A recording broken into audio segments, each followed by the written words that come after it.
नमस्कार दोस्तों, मैं आरडी यादव जॉब मंत्रा चैनल पे आप सभी का स्वागत करता हूं। आशा करता हूं आप सभी लोग अच्छे होंगे और अपनी तैयारी अच्छे तरीके से कर रहे होंगे।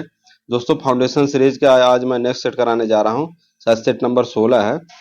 इसको आप अच्छे से पूरा देखिएगा और इस सबको रिवीजन करते रहिएगा।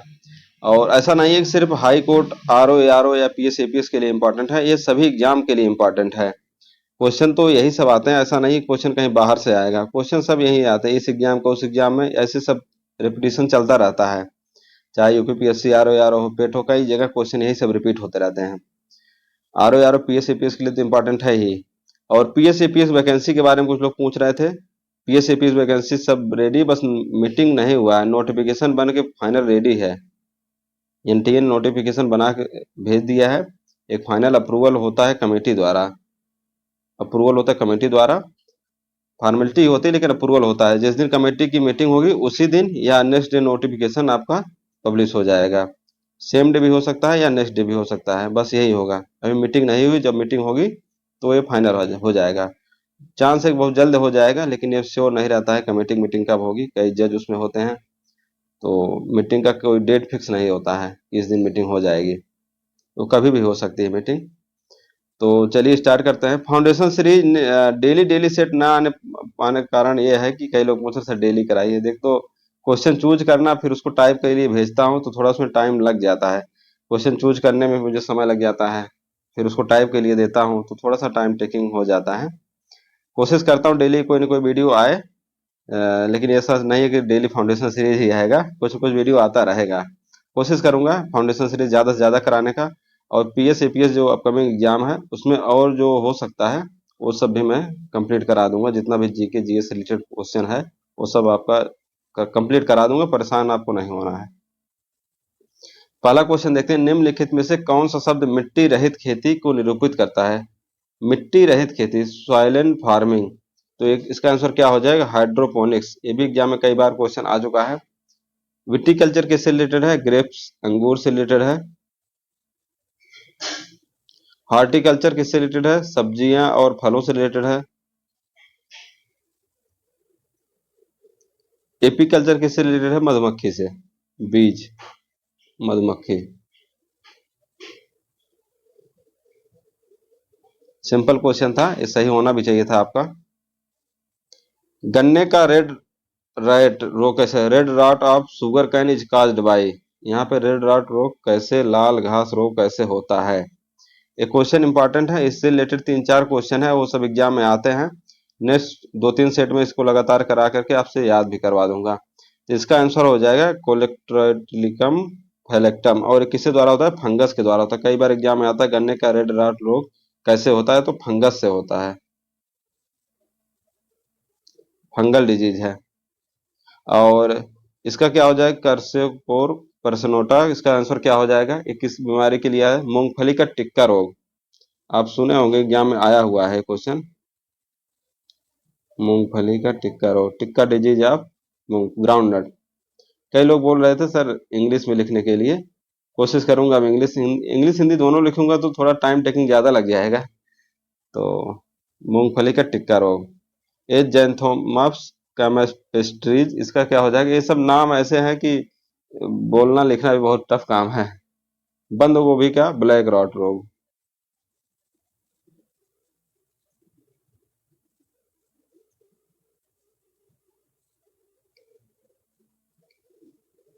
बंद गोभी का black rot disease.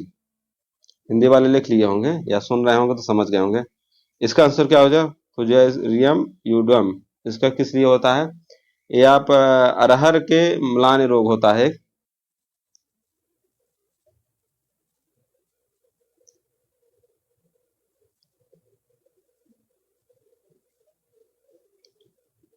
Wilt, wilt of अरहर। इसको याद रख लीजिए, एग्जाम में आ सकता है क्वेश्चन। इसका इसका ये वाला क्वेश्चन आया हुआ है। ए एआरओ का पेपर, एआरओ पेपर में आया हुआ है। साइंस से कुछ, साइंस में ऐसे कैसे क्वेश्चन आ गए थे, सबको याद करना जरूरी है। आगे भी आने के चांस है, पीएस एपीएस में भी आ सकता है। अब आपको चारों ऑप्शन पता चल गया होगा किस किस लिए होता है। इसको याद रख लीजिए, एक एक वर्ड इसमें से उठा के याद रख लेंगे तो इतने से काम हो जाएगा आपका। एंशियंट इंडिया पुस्तक के लेखक कौन है? एंशियंट इंडिया पुस्तक के लेखक कौन है? R C Majumdar. ये भी क्वेश्चन बहुत बार रिपीट हो चुका है। राजा राम मोहन राय के बारे में कई बार बता चुका हूँ कौन कौन सी बुक है। एक इनकी बुक आती है, कई बार एग्जाम में आ चुका है, तुहफत उल मुआहिदीन।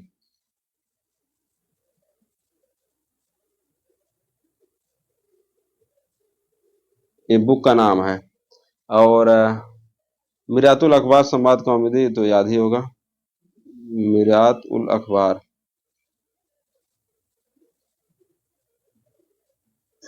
मिरातुल अखबार और संवाद कौमुदी।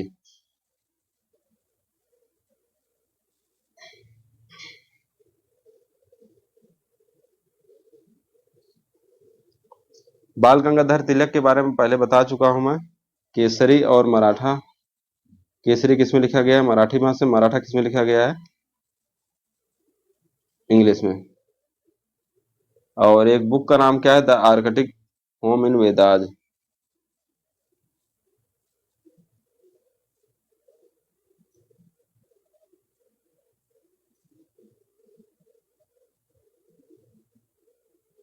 और महात्मा गांधी के बारे में तो आपको पता ही होगा, यंग इंडिया, नवजीवन। यंग इंडिया, नवजीवन,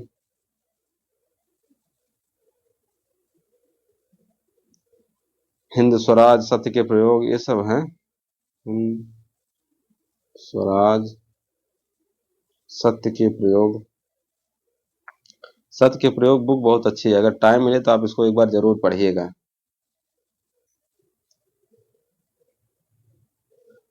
पानीपत की पहली लड़ाई कब और किसके बीच लड़ी गई थी?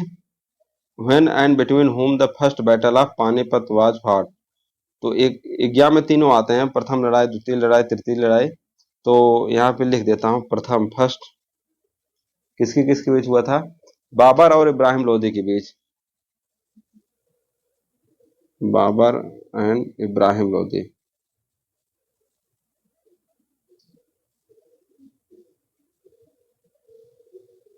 कब हुआ था? 1526 में। हेमू और अकबर के बीच में हुआ था, सेकंड।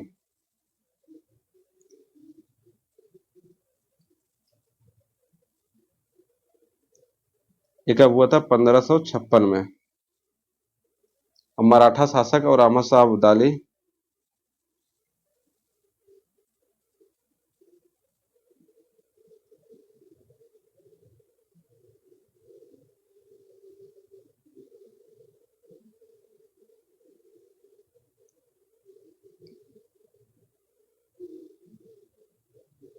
ये हुआ था 1761 में। ये सब ऐसे ऐसे क्वेश्चन हमेशा याद रहना चाहिए। सिराजुद्दौला और बंगाल के नवाब के बीच में कौन सा युद्ध हुआ था? प्लासी का युद्ध हुआ था।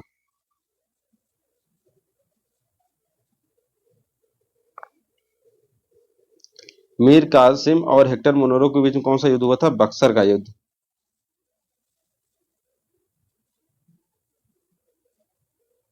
ये कब? वो 1764 में हुआ था। ये सब चीजें, इसका आंसर क्या हो जाएगा? पानीपत की प्रथम लड़ाई 1526 में बाबर और इब्राहिम लोदी के बीच में हुआ था। इसी के साथ लोदी वंश का अंत हो गया था। निम्न में से कौन सा बंगाल का पहला क्रांतिकारी संगठन था? बंगाल का पहला क्रांतिकारी संगठन कौन सा था? अनुशीलन समिति। अब अनुशीलन समिति के कौन इसका बनाने वाले कौन थे? ये दो तीन जगह बना था। यहाँ पे अगर आप एक बात करेंगे, जब जो एग्जाम में क्वेश्चन आता है, इसके संस्थापक कौन है? ज्ञानेंद्र नाथ बोस।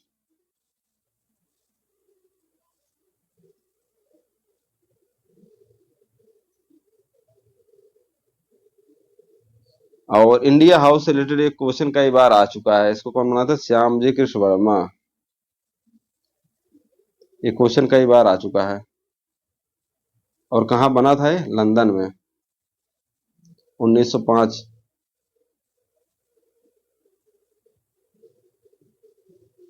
युगांतर पार्टी गठन कौन किया था? अरविंदो घोष, भूपेंद्र नाथ दत्ता।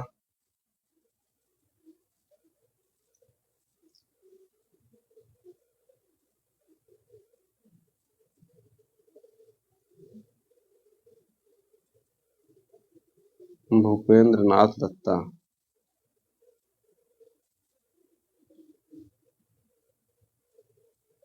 और हिंदुस्तान सोशलिस्ट पार्टी, चंद्रशेखर आजाद, 1928।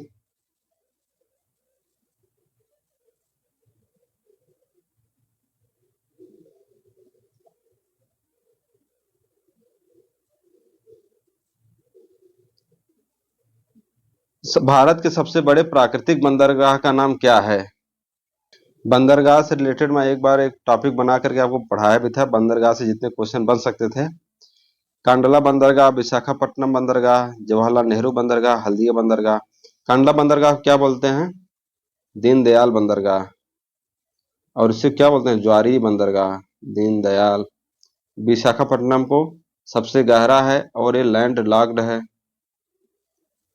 ये सब चीजें मैं बताया था। जवाहरलाल नेहरू, हल्दिया को नदी बंदरगाह बोलते हैं। इसका आंसर क्या हो जाएगा? सबसे बड़ा प्राकृतिक बंदरगाह क्या है? जवाहरलाल नेहरू बंदरगाह। ऐसे इसमें पढ़ाया भी था, यहाँ पे आप देखेंगे। कांडला पोर्ट कहाँ पे है? ये गुजरात में है, इसको दीनदयाल पोर्ट बोलते हैं। ज्वारी बंदरगाह, मुंबई पोर्ट। नाहवा सेवा पोर्ट को क्या बोलते हैं? जवाहरलाल नेहरू बंदरगाह। मुर्मुगांव कहाँ पे? गोवा में। New Mangalore port, Kolkata, Karnataka. Cochin port यहाँ पे केरल में, और इसको अरब सागर की रानी बोलते हैं। इतने पश्चिमी तट पे हो गए, और इधर हो गए पूर्वी तट पर। तूतीकोरिन, चेन्नई, एन्नौर। और निगमित बंदरगाह कौन सा है? आप लोग बताया था एन्नौर बंदरगाह। तूतीकोरिन को और किस नाम से जाने जाते हैं? V R Chidambaram R. Ennore बंदरगाह को किस नाम से जानते हैं? कामराजार पोर्ट। चेन्नई के बारे में क्या बताया था आप लोगों को? सबसे बड़ा कृत्रिम है ये। और विशाखापट्टनम पोर्ट, विजाग पोर्ट बोलते हैं। और सबसे गहरा यही है। पारादीप पोर्ट उड़ीसा में है। कोलकाता, हल्दिया पश्चिम बंगाल में। इसको नदी पोर्ट बोलते हैं। इतना चीज बताया था। टोटल कितने हैं? 12। सबसे बड़े बंदर कितने हैं? 12। 6 इधर है, 6 इधर है। इसका आंसर क्या हो जाए? जवाहरलाल नेहरू बंदरगाह सबसे बड़ा। अगर कृत्रिम में पूछा जाए तो चेन्नई बंदरगाह। उत्तर प्रदेश, और खुला सागरी बंदरगाह भी कहते हैं। उत्तर प्रदेश का सबसे कम सीमा वाला राज्य कौन सा है? उत्तर प्रदेश का सबसे कम सीमा वाला राज्य कौन सा है? हिमाचल प्रदेश। सबसे कम सीमा इसी का है। इससे रिलेटेड 3-4 क्वेश्चन आता है, शायद आपको पता भी होगा। यूपी के सबसे कम हिमाचल प्रदेश है, और किससे टच करता है? सहारनपुर जिला से।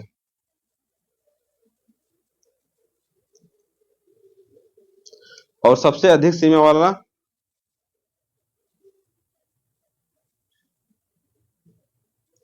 इसका क्या आंसर हो जाएगा? एमपी, मध्य प्रदेश। और सोनभद्र जिला जो है, जिससे 4 राज्य सीमा बनाते हैं, सोनभद्र जिला।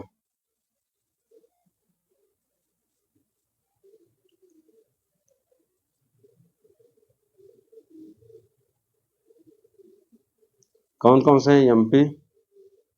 एमपी से क्या बना था? छत्तीसगढ़। बिहार, बिहार से क्या हुआ अलग करके बना? झारखंड। ये 4 राज्य सीमा बनाते हैं। और यूपी से कितने राज्य सीमा बनाते हैं? यूपी से 8 राज्य प्लस एक केंद्र शासित प्रदेश।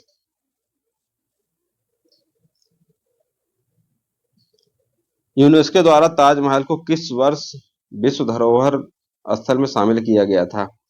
ये आर ओ का एग्जाम इलाहाबाद हाईकोर्ट का था, यूपी से रिलेटेड एग्जाम था। तो ये यूपी में समझ करके क्वेश्चन पूछा। जनरली ऐसे क्वेश्चन आते नहीं है कि कौन किस वर्ष बनाया गया था, क्योंकि ये यूपी से रिलेटेड था। तो यूपी में से जानकारी होनी चाहिए कि यूपी में कब कौन से विश्व धरोहर स्थल बने थे। इसका आंसर हो जाएगा 1983। ताजमहल को किस वर्ष विश्व धरोहर में शामिल किया गया था? 1983। टोटल कितने हैं इस समय? 43 स्थल हैं, जो भारत के 43 स्थल हैं जो यूनेस्को के विश्व धरोहर में शामिल हैं। कौन सा बांध अफगान भारत मित्रता के नाम से जाना जाता है? अफगान भारत मित्रता, अफगान इंडिया फ्रेंडशिप। ये कौन सा बांध है? सलमा डैम है। एक इससे क्वेश्चन कई बार आ चुका है। और किस नदी पर है? चिश्त ए शरीफ नदी पर।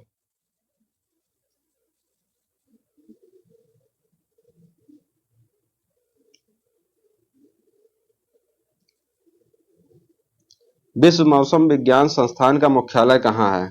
मौसम विज्ञान का मुख्यालय कहाँ पे है? जिनेवा में। जिनेवा में कई मुख्यालय हैं।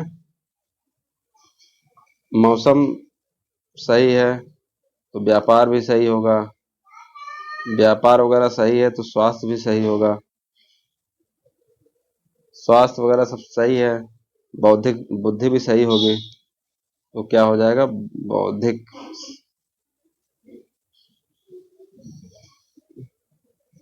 बौद्धिक संपदा का जो होता है, ये सब चीज है तो दूरसंचार वगैरह तो सब सही होगा ही। दूरसंचार, इन सब का मुख्यालय कहाँ पे है? जिनेवा में है। ऐसे याद रख लीजिए तो आपको याद हो जाएगा। वाशिंगटन में किसका है? विश्व बैंक का। विश्व बैंक। और लंदन में क्या है? अमनेस्टी इंटरनेशनल तो है ही है, और मैरीटाइम है।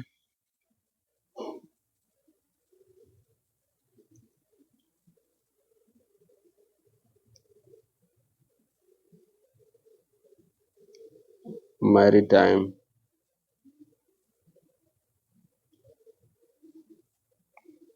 आल्प्स पहाड़ी श्रृंखला किस महाद्वीप पर स्थित है? तो यह है यूरोप में। इसकी सबसे ऊंची चोटी कौन सी है? Mount blank. और कहाँ पे है? फ्रांस में। एक दिन पढ़ा देंगे, पहाड़ी वगैरह से रिलेटेड जितने क्वेश्चन बन सकते हैं वो करा देंगे। सतह क्षेत्रफल के अनुसार विश्व की सबसे बड़ी झील कौन सी है? अब झील से रिलेटेड भी कई क्वेश्चन बनते हैं। तो सतह क्षेत्रफल की सबसे बड़ी झील, मीठे पानी की सबसे बड़ी झील, ये सब क्वेश्चन ऐसे हैं कि एग्जाम में आते रहते हैं। तो सबसे बड़ी झील कैस्पियन सागर झील है। और अगर पूछे खारे पानी की सबसे बड़ी झील कौन सी हो जाएगी, यहीं पे लिख देता हूँ। सतह क्षेत्रफल हो गया, खारे पानी की सबसे बड़ी झील,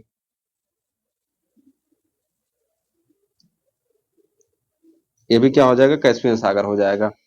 और कई बार क्वेश्चन में आया था कैस्पियन सागर किस किस देश को टच करता है, तो यहाँ पे कौन कौन सा देश हो जाएगा? रूस,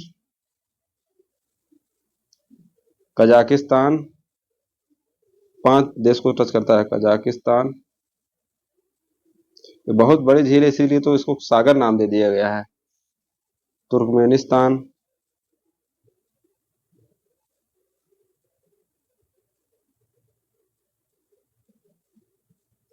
अजरबैजान,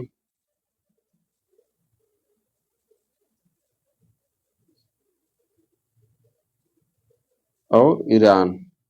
इतने इतने देशों से सीमा लगता है कैस्पियन सागर का। खारे पानी की सबसे बड़ी झील, मीठे पानी की अगर पूछें, मीठे पानी की सबसे बड़ी झील,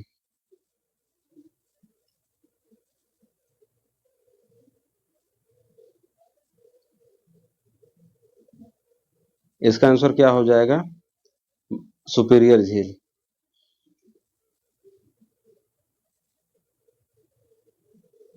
और गहरी झील कौन सी हो जाएगी? बैकाल झील।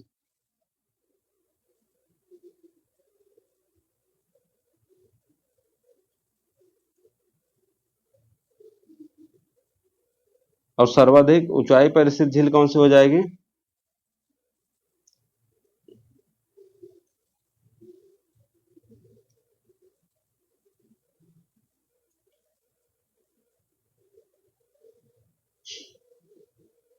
इसका आंसर क्या हो जाएगा? टिटिकाका।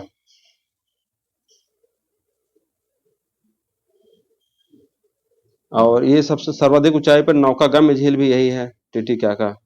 नौकागम्य मतलब जहां नाव चलती है, सबसे ऊंचाई पर ये झील है जहां पे नाव चलती है। और हजारों झीलों की भूमि किसे कहा जाता है? फिनलैंड। हजारों झीलों की भूमि।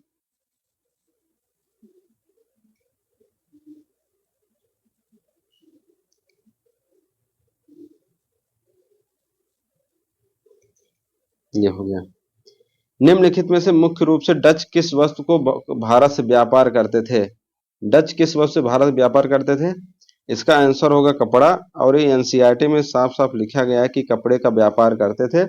इसके ऊपर जब ये क्वेश्चन आया था तो बहुत सारे लोग ऑब्जेक्शन लगाए थे, लेकिन सही नहीं माना था। इसका आंसर सही था कपड़ा। और डच कहाँ से जनरली आए थे? नीदरलैंड या हॉलैंड से आए थे। नीदरलैंड या हॉलैंड के निवासी थे, नीदरलैंड। सबसे पहली फैक्ट्री कहाँ पे बनाए थे इन्होंने? 1627 में पीपली में बनाए थे।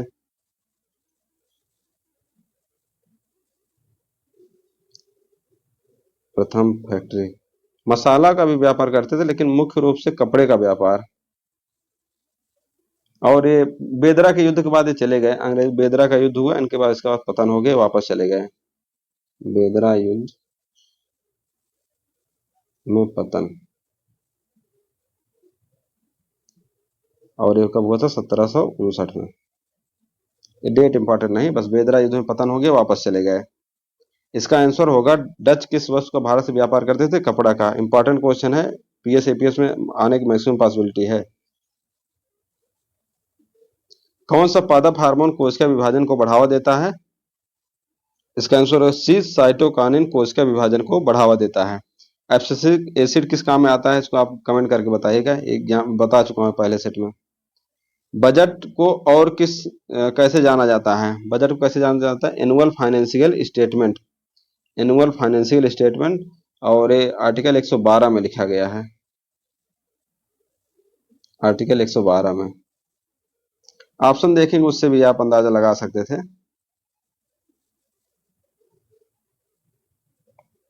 शीतोष्ण शब्द में प्रयुक्त संधि कौन सी है? शीतोष्ण शब्द में द्वंद्व संधि है, जहां पे दोनों शब्द प्रधान हो, और अथवा या द्वारा दोनों पद प्रधान हो। ये तो आप सब पता ही होगा, हिंदी दोनों पद प्रधान। जैसे दिन रात, दिन और रात, सुख और दुख, शीत और उष्ण, द्वंद्व समास हो गया। मुझे बताओ कि तुम्हारा जन्म कब और कहाँ हुआ था? उपयुक्त वाक्य में उदाहरण किसका उदाहरण है? मिश्र वाक्य का उदाहरण है।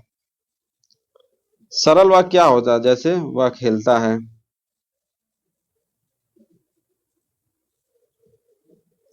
जहां पे ये सब लग जाए कि और ऐसे कुछ वर्ड लग जाए, दो तीन शब्द एक साथ हो रहे हैं, मिश्र वाक्य। संयुक्त वाक्य क्या होता है? जहां पे जैसे राम आया, दो शब्द जुड़ रहे हैं, दोनों अलग अलग हो लेकिन इंडिपेंडेंट हो, और खाना खाया,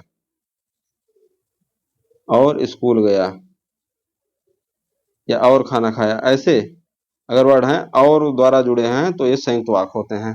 सिंपल है, एग्जाम में आता है, पेट वगैरह में आता है, इसमें भी आया है। राम आया और स्कूल गया। मिश्र वाक्य क्या हो गया? जहां पे कि मुझे बताओ कि तुम्हारा जन्म कब और कहाँ हुआ था, ऐसे। One who doubts the truth, जो सत्य पर संदेह करता है, उसका आंसर क्या है? सेप्टिक। स्लूथ क्या होता है? गुप्तचर। स्नोब क्या होता है? घमंडी या जूता बनाने वाला। स्टोइक मतलब सन्यासी या विरक्त कह सकते हैं।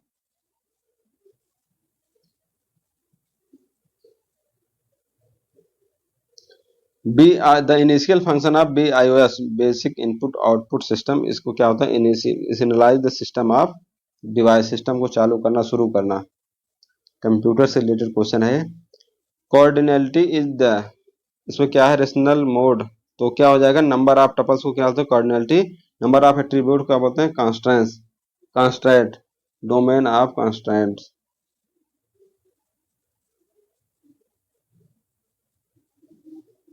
याद रखिएगा, इंपॉर्टेंट है ये सब।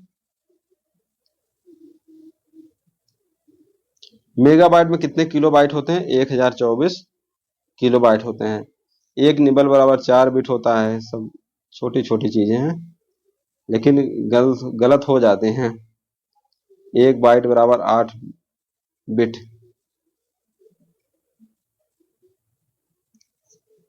ऐसे ही है। अच्छा, यहाँ पे छोड़ दिया है। त्रिभुज कितने प्रकार, कितने त्रिभुज, ये वाला क्वेश्चन था। तो टाइपिस्ट है, इतना ज्यादा जानकारी नहीं, एक स्टूडेंट है, उन्हीं को रखा हूँ टाइप के लिए।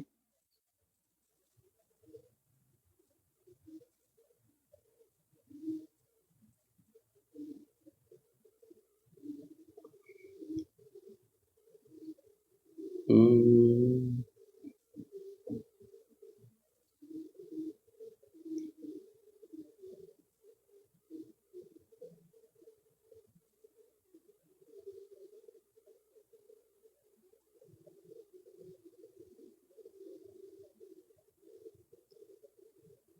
ये हो गया।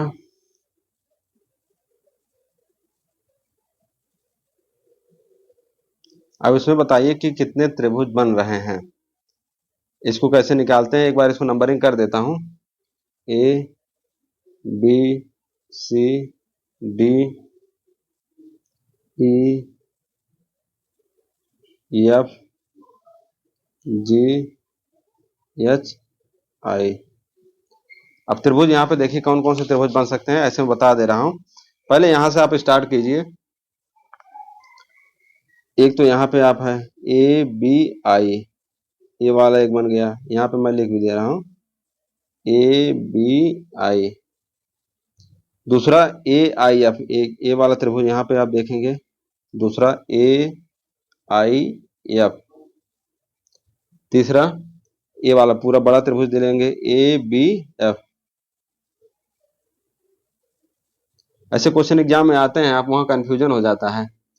और इसके बाद क्या है, ए वाला त्रिभुज लेंगे F I H.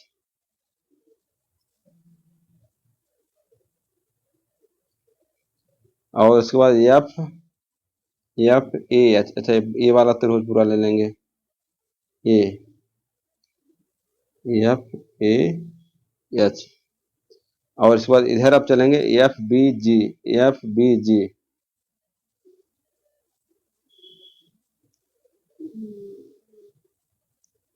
F B जी। और डी डी एच एम, ए वाला डी एच जी।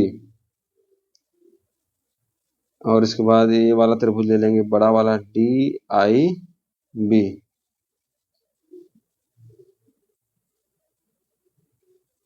और डी ए बी, ये वाला यहाँ पे मैं लिख दिया, आप लोग अच्छे से देख लीजिएगा इसको। डी ए बी और इसके बाद डी ए ई।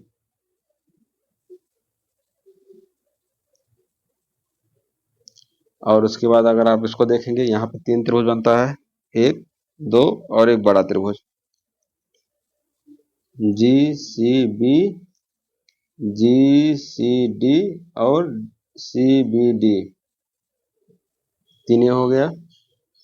और एक त्रिभुज और बड़ा, इसको मिला के बना देंगे एफ बी सी और डी सी एच। कितना त्रिभुज, एक दो तीन चार पाँच छः सात आठ नौ 10 11 12 13 14 15। इसका आंसर हो जाएगा 15। इसको आप लोग देख लीजिएगा, 15 ही आएगा आंसर। अंग्रेजी वर्णमाला में दाईं तरफ से 20वें अक्षर के तुरंत दाएं कौन सा अक्षर है? Which letter is the immediate right of the 20th letter from the right to the English alphabet. इसको सिंपल ऐसे मैं तो लिख लेता था, कंफ्यूजन से बचने के लिए इसका फार्मूला भी है, लेकिन लिख लेता हूं तुरंत।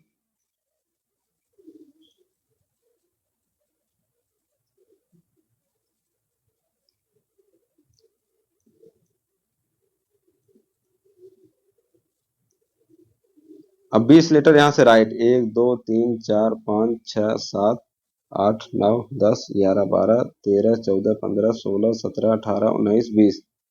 अब इसके फिर राइट तो क्या आ जाएगा, एच।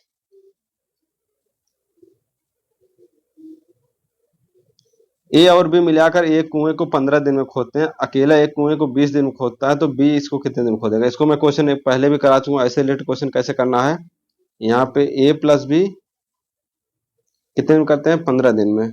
ए अकेले कितने दिन में करता है, 20 दिन में। एलसीएम ले लेंगे 30, 15 दूना 30, 60 आएगा एलसीएम।